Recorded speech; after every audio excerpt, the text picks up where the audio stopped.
Now, like you said, this is Game 7, the last bus trajectory for the entirety of Summer Skirmish. 8 weeks straight. There's a top left to bottom right. It's a pretty even spread, a clear cut across the entire map. You get to see another even spread, players dropping in. I expect, I just got to say this, Nick Merckx versus Aiden, the final round.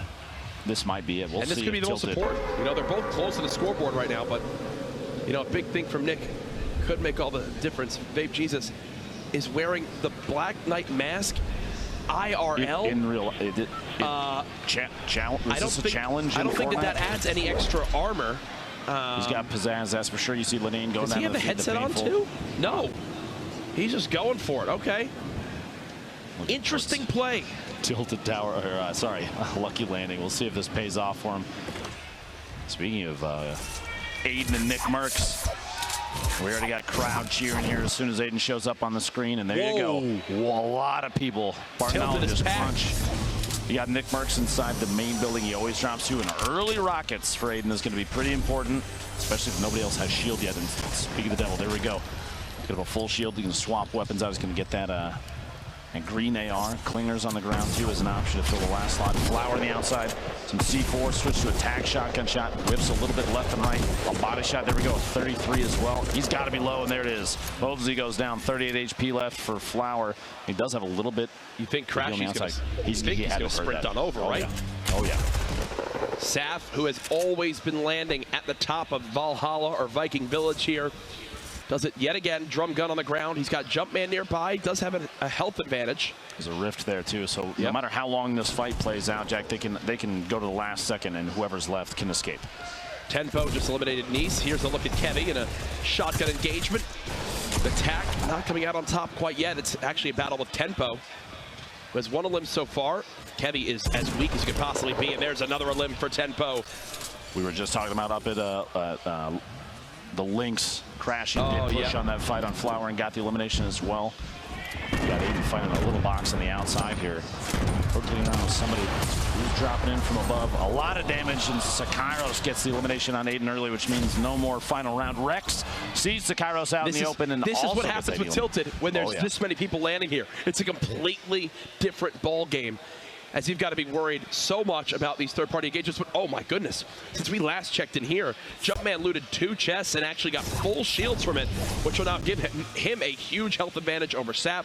Saf's got to be worried about this one now. Because again, he's stuck at just around 100 HP flat. The Tilted Rex, who just got that outside elim. He was watching the fight go down, now looking for tendons. Probably heard the trap go down inside. Not necessarily the best time to push. This is air-cooled TV.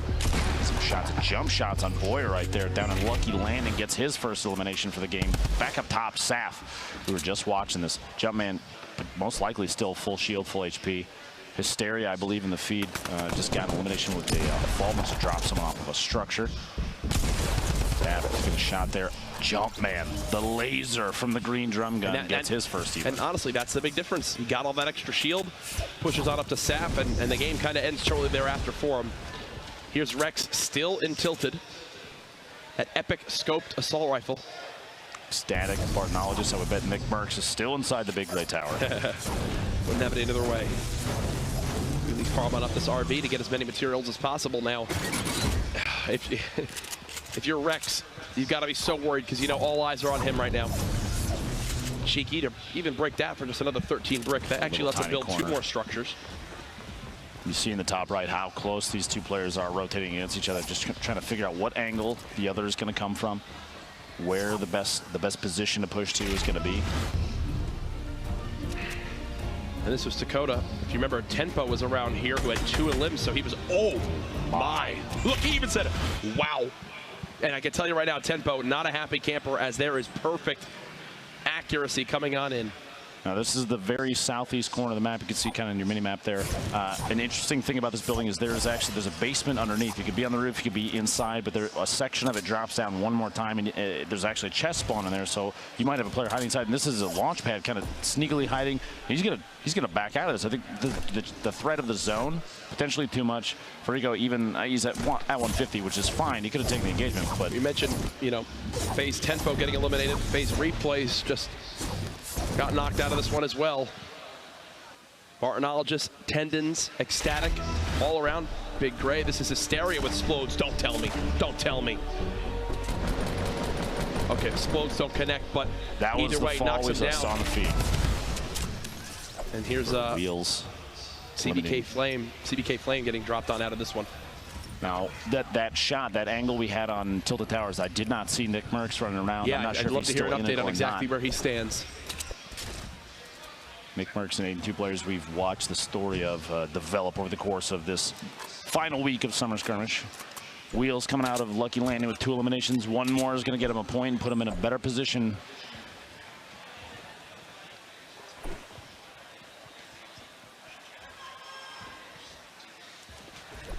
As Wheels is rotating towards Lucky Landing, he's got to go the opposite way. Here's LeVake.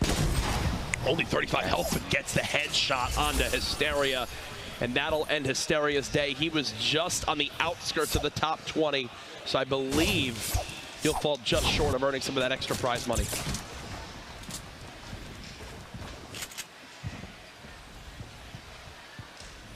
Now, Courage, some of these players, do you think they're going to make, since this is the final game, they're going to make decisions based solely on that? They're going to maybe play it a little bit differently than they would have any of the previous games?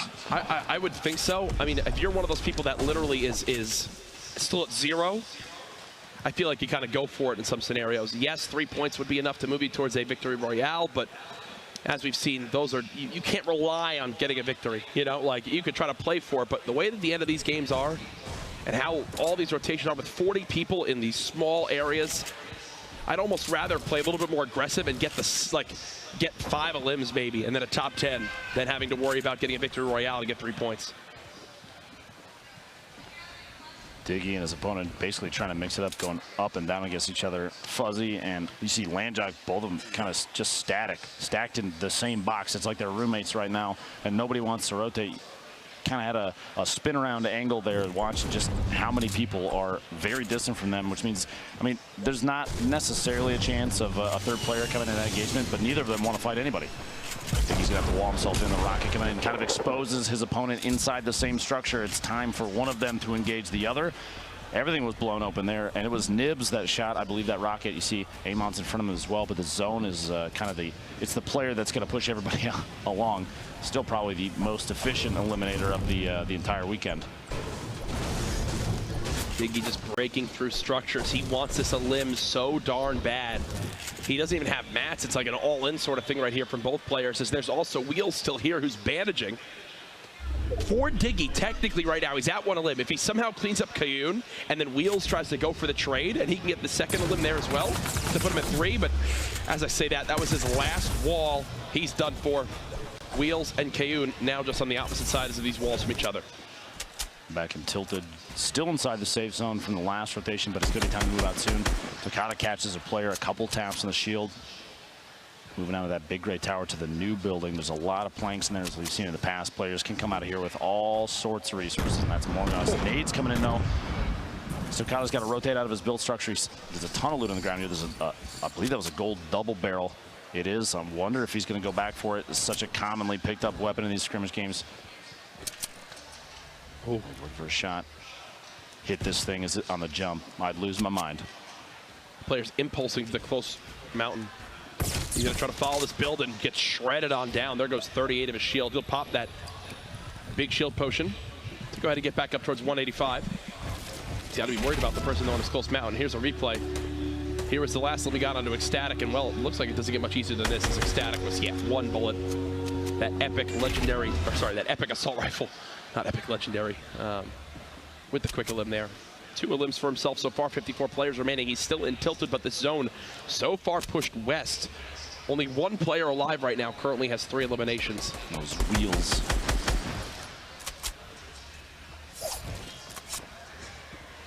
Now this next circle, Courage, is basically centered on that villain base, or Valhalla, the Viking village up on top of the mountain. So you kind of got Greasy on the edge, you've got Snobby on the edge, and the sports complex. But there's a lot of open area with just sprinkling of trees, which means you're going to see a lot of structures pop up as the main defense method to feed their poach, securing another elimination. We've got multiple players now. I believe Takada's at 3 elims. Wheels eliminated 53rd this game. But a handful of them still sitting on 2 eliminations. Chris, FPS, Lancius, Levick, and Sofa all have 2 eliminations and are still alive, which means 1 more for any of them. This point Amon's picking Snood off. Gosh, Bartologist was on the receiving end of these explodes. Trying to survive on through, does get a ton of damage down onto FPS. Thankfully for him, he's got minis, he's got a big shield. He can go ahead and get back up towards 120 HP. Bartologist will take the time to stop and medkit, and you see Blind trying to be the third party that engages on here. He's pushing forward. Blind can pay spoiler for both these players here. One on the opposite side of this wall. He's been tagged once. There's the shots coming on in. First to limb now for Blind, the second player peeking from above. Will this work out perfectly for Blind? You can't tell as of yet. To FPS at 121, that's a big tag with that heavy shotgun. Oh, out of the sky. As the crowd erupts there, that's his third limb to FPS, getting on the board. Very good shot there on Blind on the way down. Got Landjock rocking the power cord still, trying to rotate his way inside. The Storm's going to push him 40 seconds roughly. 42 players remaining in this final game of the Summer Scrim. AR ammo at 9. Basically nothing. Mats at basically nothing as well. This is, again, an all-in type play. When this zone closes, it'll begin hitting for 2 as well, and they still have a ways to go to reach safety. He's taking so much time for this. It's a big play here for only his second elimination. He probably should have stayed ahead and just kept moving with his zone, unless he was afraid of the He's not even making a move on it. He's got to go. Unless his opponent has some form to heal HP, this is going to be a wash potentially. And he just launched or bounce padded up. And here, look, it's going to start hitting for 2. I mean, I don't think there's any way he makes this. Oh, gosh. Chasing in on the player behind him. He's just looking for the limit at this point. And don't get me wrong, this guy's totally weak, but this was not worth it. Too high of a chance. Tendon is going to go down. Tendon's actually going to make it out of this scot-free. Landjock throws himself the fall damage at 10 HP. The head nod from Tendon saying, yeah, the Storm can have you, and I'm going to stay alive. This is a top-down view. Takada getting his 3rd elimination on Bandit for his point in the 7th match. Nibs dropping down. He's got a decent setup for weapons here. No splodes left, but he does have a chug jug, and he's going to take the 15 seconds right now. Look at that build battle. Now's the time to do it. He's got, and he just barely adjusts and stops it. He moved a little bit too far, and now Levick will shoot him down. So honestly, that adjustment might have saved him. The angle from that rocket, he scooted just barely down the stairs. The blast radius, he moved just outside of it. Didn't get the chug jug off, but I'd rather that than get eliminated. It's going to be a greasy ending with the Valhalla/Viking Village still in play on the top of that mountain. And he's going to stop again and try to chug jug. You see Liquid Chap just got eliminated. Rough day for Liquid Chap up to this point in regards to elims, but at 3 points, I think he still may have gotten himself near that top 20. We'll obviously check the full standings after this game is all said and done.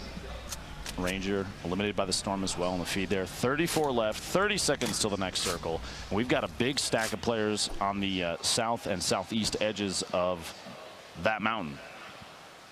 That's a lot of players that are going to build up those little bases. In fact, we can see a top-down view of the minimap. I'm going to be honest with you, so many of these little arrows aren't even moving. They're just spinning in circles. Yep. Everyone is more than content with just staying alive for this time. Takada already with 3, looking to add more limbs to his game. Here comes the zone. Once this one closes, the Storm will hit for 5. And that's when it really begins to start taking its victims. There we go, the Storm's going to start to push. Very few players are still remaining outside the circle. Everyone's pretty much already established themselves. You see there on the left side of your screen. You got one player flying in from the east side, trying to get inside the safe zone, but there's not going to be a whole lot of gatekeeping. This is going to come down to the last few circles here, this final game. Good catch from Takada, dropping on in.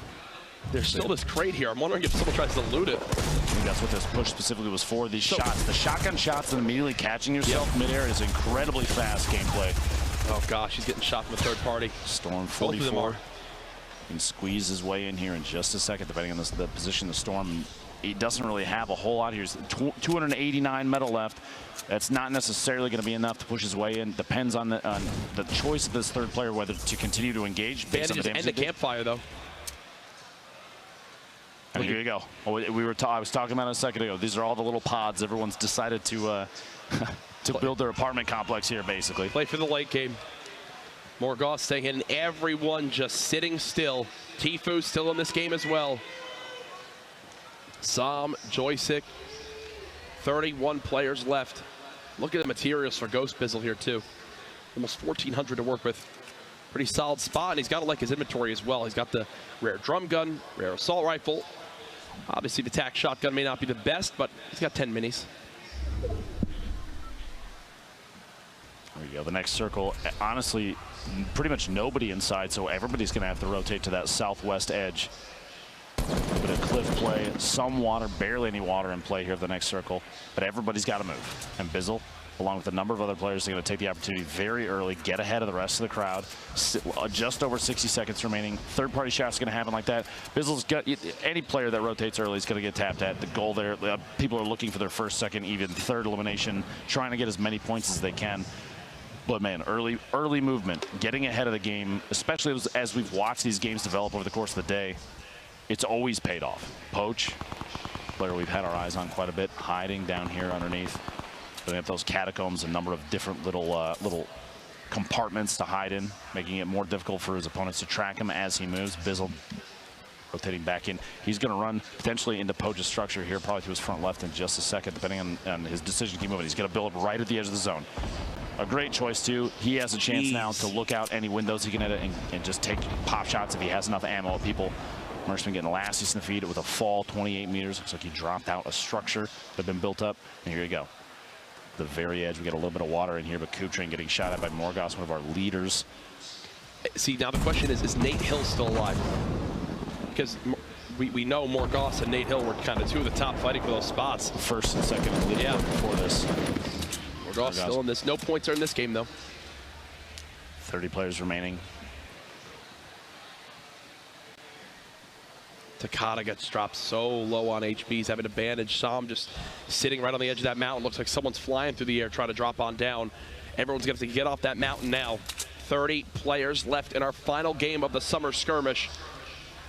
Again, when this game is over, things will be calculated, and we will know where everyone stacks up to see what chunk of the prize money they'll be taking home of the 1.5 million. Now, if you're wondering what these fast edits are, he's basically letting the metal repair so we can see through it for moments like this. Quickly edits out, makes a window, edits out again. Tfue in the feed, eliminating Takada, one of our higher elimination players this game. FPS getting sprayed from the side. He's got the layer because there's multiple players in here. I believe the one he was just shooting him was spinning like a top. Got a second to live. That was on the base soldier. 28 players left now. Morgoth's trying to establish his third elim. This is FPS with 5. Morgoth again does get the third elimination on FPS. That's a point for him. Ripmate here hanging out on the very edge of the circle. And the feed tendons takes Strugs out. Gorilla gets Fulmer from TB. Morgoth gets another. So 4 limbs for Morgoth. Expanding on the lead he had. It's going to take some incredible performances at the end of this to potentially dethrone him. And here's a look at everybody right now. Morgoth's close, I believe, towards obviously even more points in top 10. Poach moving into this next zone.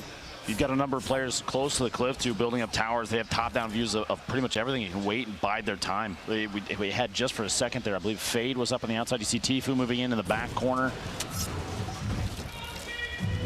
23 left, 35 seconds. Very fast builds, trying to establish basically any structure he can.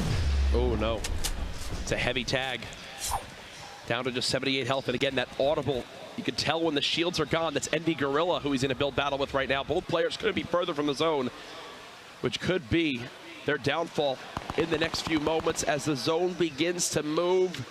Coming down to our final couple circles. Sam dropping down. He finally just left his little huts that he's been in forever, it seems. Marksman still in this as well. Ghost Bizzle still with a decent amount of materials. Here we go. The storm's starting to move. You've got only a handful of players outside the zone, including one flying in right now. I believe there's 3 or 4 more that still need to get inside the safe zone. So everyone else of the 23 players, the rest of the field is already established inside the safe zone. So players like Poach, you see, they're going to take tap shots at anybody that catch moving because it's the count of players that's going to be is very low. Remember, only top 10 earn an extra point. There's a look at everybody moving. Sam gets dropped on down. Tendons is one shot as well. Fade still keeping the high ground at max HP. Morgoth now at 5 elims.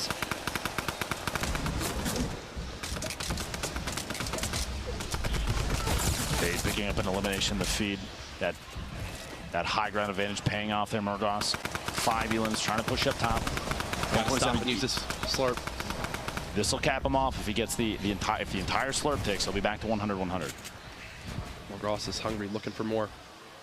The next zone about to be in play. Joystick still playing the high ground. You got C9 Kriz there as well. Marksman around the middle of those builds. Look at how weak Tendons is. Morgoth took a little bit of damage in there. Use the campfire to try and push up his HP so that the slurp, like we talked about before, it ticks up your HP first, it refills that, and then switches over to shield. But his hope was to try and get every single point he could out of it. Joystick one elim this game. Top 19 right now. Everyone moving. Poach using as little materials as possible. The sign of a great player, making sure he makes the most of all these late game builds. He's basically positioned himself perfectly for this next zone as he begins the builds. Everyone having to move. He's got one just in front of him. It's Morgoth of all people. 72 hours nearby as well. Poach inching forward, gets tagged heavy. He'll place a trap too. Come on, run on in if you'd like.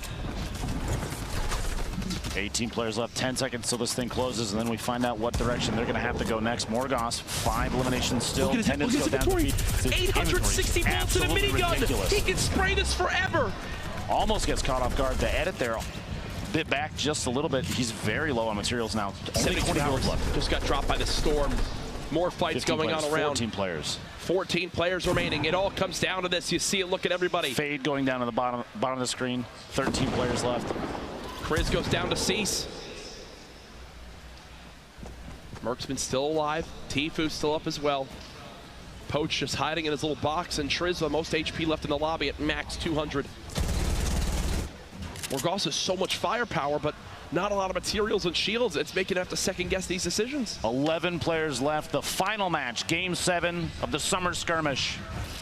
In the rotation, everybody's got to go west. Everyone's got to move. Here we go, folks. It's all going to develop quickly. Right in front of Morgoth. Tries to hit the shot. Nothing as of yet. Turns the corner. Spraying on down with the drum gun. The storm at his back. He's only got one direction he can go, and that is forward.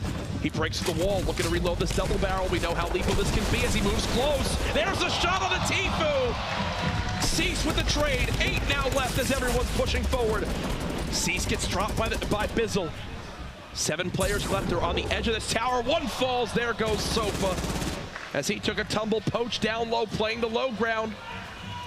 Triz trying to pop this big shield. These are our final players left. All the weeks of competition leading to this point. 6 players remaining. Marksman with the most health drops on down. That's actually Poach, who I believe is spraying at him right now. Marksman could have a big game on his hands. He's had a pretty quiet day up to this point, but this could solve it all right here. One more limb would guarantee him another point as well. He doesn't have a lot of materials. He's using them sparingly. One player in the house, that's Poach. You got Coop Tree all the way up top. Spray down coming in. Poach with another limb. He's now at 3, which will earn him another point. Could Poach be making a sneaky move? Oh! Goes through the doors. He closes it. Marksman sneaks on in. That's another point. He's down to just 12 HP. Only gets a quick little tag there. Top 3 now. Coop Train, Triz, and Ghost Bizzle. This is it. Remember, Victory Royale is a $25,000 prize. Coop Train has bandages. He's playing the high ground. Triz couldn't have less HP. I'm wondering if Coop Train knows this. He's trying to make a bounce pad play. Nothing as of yet. Coop Train trying to keep this high ground. He flies into the storm. He'll die to the storm. 1 versus 1. Coop Train from the high ground dropping on down. This is it. The final zone is closing. Who will win the $25,000? Here he goes. He's got 1 layer on him. Will it be a heal up? No, he gets in his face. Oh my God! Ghost Bizzle richer. You thought he had it. You thought he had it, but here it is from Ghost Bizzle's perspective. How weak was he? How weak was he? Oh no, this could be heartbreaking. This could be heartbreaking. 26 left. That was 5 limbs and a victory royale. That'll put him with a nice 5-point gain right there and $25,000. I'll tell you right now, Ghost Bizzle just made himself a hell of a lot richer. Absolutely incredible finish there. The 7 games, I need it to be more, Courage, to be quite honest with you. It's I just can't get enough of this. Today has been a fantastic day, a crazy number of plays. Players like Bizzle right there last second, holding on to everything that he could, accuracy right when it mattered. Pays off big, $25,000. Incredible entertainment across the last 4 days, and now it all comes down to basically we wait for the standings. We wait to see where everyone stacks on up. I could not even tell you where it all goes from here. For all I know, the way that those performances at the end, we could have had a person sneak up into first place. But what an honor it has been to be part of all this. So much fun. I mean, you look around, there's like thousands of people watching from outside, from inside here. The support for Fortnite competition stronger than ever before. We've got some replays to look at as we tally the final scoreboard. Let's go ahead and look. Takata. There it is, Takata, sorry. Keep in mind, too, while we go through the replays here, there you go, the taps on tempo, you saw his reaction to the, oh, wow. But while we're taking a look at all these replays, we'll have the money presentation here shortly as soon as we figure the standings out, as soon as all that's calculated. So don't go anywhere. We're not done yet. Yeah, you'll definitely want to stay tuned for that. Takata with the quick limb on the Bandit. And this was really how he drops on out. That was by Tfue, had no build left. Okay, you know, of all people I dropped to, it's Tfue, arguably one of the best players in the world. I wouldn't be upset about that, right? You know. There's a number of times you run into players like this, especially in previous summer skirmish matches. We've had the opportunity to play a handful of them, and man, they are punishingly good, and they will catch you off guard every time. These kind of plays, all 7 of the games today, you saw people taking advantage even just of just the tiniest mistakes. Single edits, you have floors that have just a corner cut out last second and a single shotgun shot there. The speed at which they play and how they play, it's overwhelmingly impressive. Now heading into that final game, our leader Morgoss, who was doing a fantastic job today, had that monster game earlier to put him in that first place spot. Here's where the game really changed for him. Around the top 30, he only had 1 limb, but watch how it develops from here.